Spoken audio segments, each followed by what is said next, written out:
For the given sequence of reaction, we are going to find out what are A, B and C. Formaldehyde ozonolysis valiya form ஆகுது. So B must be an alkene. Here the reagent alcoholic potassium hydroxide is taken. So A must be alkyl halide. That means it undergoes elimination reaction. But நம்மளோட ப்ராடக்ட்ல ஒரே ஒரு carbon தான் இருக்கு.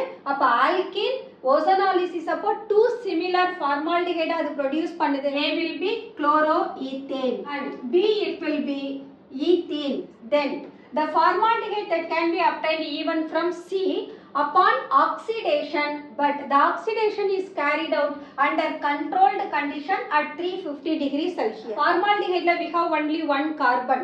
அப்போ இந்த C நமக்கு ஒரே ஒரு கார்பன் உள்ள ஹைட்ரோகார்பன் ஆக்சிடைஸ் பண்றதுனால மட்டும்தான் formaldehyde கிடைக்கும். அப்போ C must be the hydrocarbon containing only one carbon is methane. உங்களுக்கு இந்த வீடியோ பிடிச்சிருந்தா லைக் பண்ணுங்க, ஷேர் பண்ணுங்க, கமெண்ட் பண்ணுங்க, சப்ஸ்கிரைப் பண்ணுங்க. Thank you.